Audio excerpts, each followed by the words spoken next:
we just left it discussing the belligerence of the Bethpage fans, which didn't actually surprise anybody. Over the 12 years since they announced it was going there, everyone kind of expected this.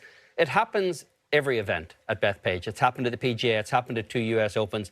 Should the PGA of America consider moving the 2033 PGA Championship away from that fan base?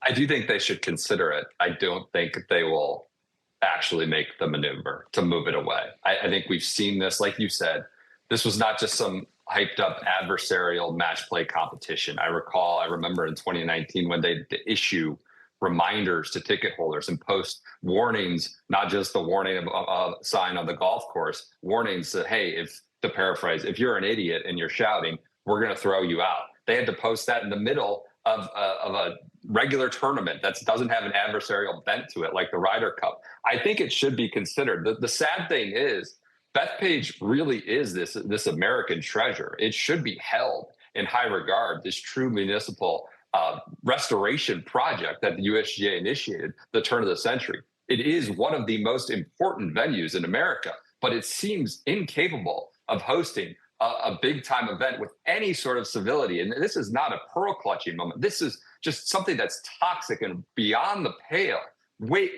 Just not acceptable for any sport, let alone golf. It's way beyond the pale. I think they should consider if they can hold a massive fan-attended event there anymore.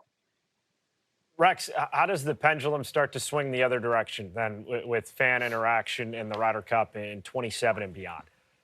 I think Rory sort of touched on it last night in his press conference, looking ahead to 2 years at Adair Manor in Ireland, trying to stress the idea that this is not acceptable behavior on either side of the Atlantic, that we don't want this to devolve into something where the matches only get hotter inside and outside the ropes. I think it's important to point out that what we saw on Saturday afternoon between Justin Rose and Tommy Fleetwood's caddy and Bryson DeChambeau's caddy, that's not acceptable either. It's gotten to the point where it's not about the competition anymore. It's about these petty flare-ups between players. It's about the fan behavior, which certainly I would agree with Brendan. It was over the top and unacceptable in any form of society. And so the idea that going overseas, trying to tone down the temperature in the room, I think that will probably be the focus for the next 2 years.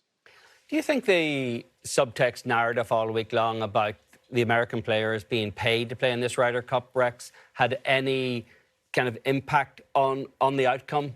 It was a bit of a distraction, at least, and it was certainly a good propaganda point for the Europeans.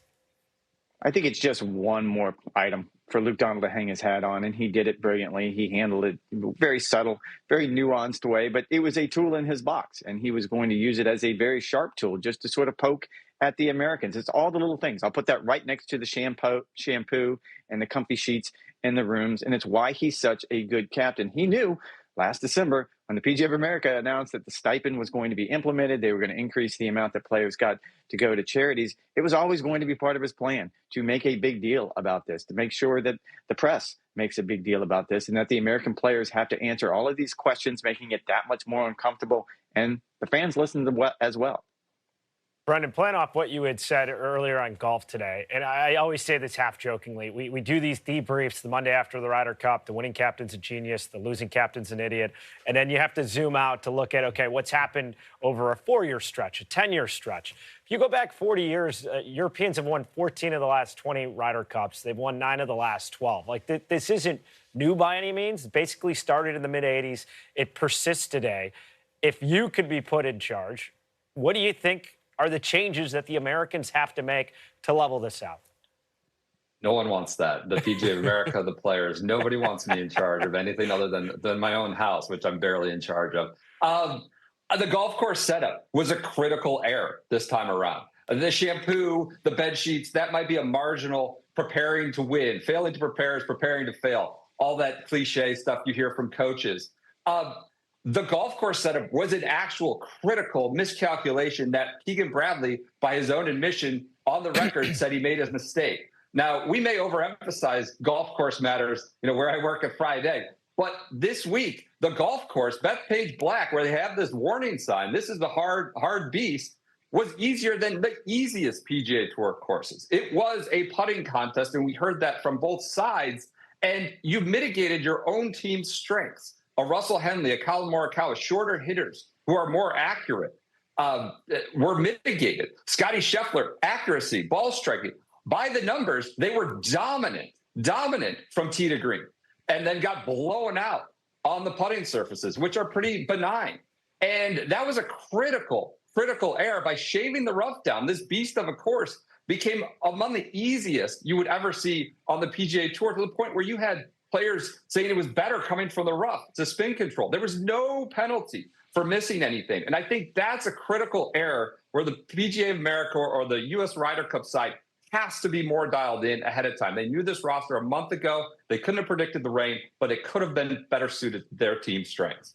Rex, one storyline came up during the afternoon yesterday. The envelope rule was invoked when Victor Hovland got injured. Harris English had to sit out, and that match is halved. Keegan Bradley said afterwards that that rule needs to be changed. Now, he may actually have a point, but it sounds a little whiny whenever you signed a captain's agreement that has had that rule for 50-plus years, and now you want to change it after the fact.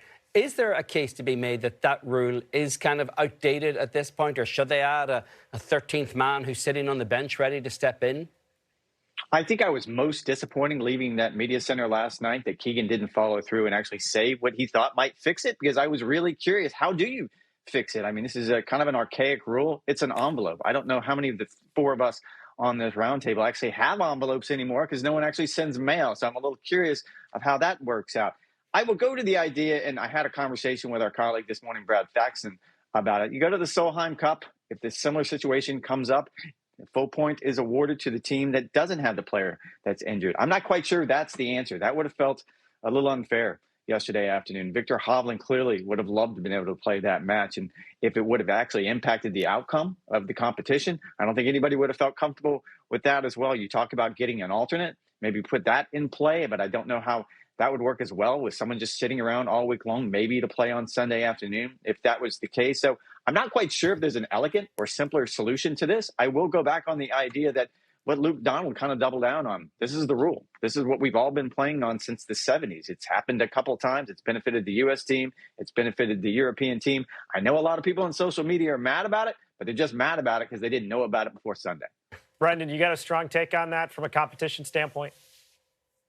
It's the rule. It was a contract. It's like telling my kid, if you play video games now, you can't eat dessert later, and then he plays video games and wants his dessert. You signed up for the contract.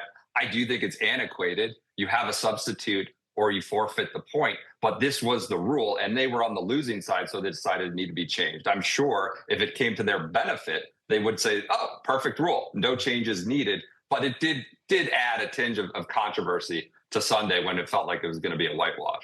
Yeah, it seemed like it potentially was going to be in play if it was a 14-14 tie. I think in the spirit of competition, it would be nice to see some type of resolution in 2027. Thankfully, it didn't impact this Ryder Cup directly.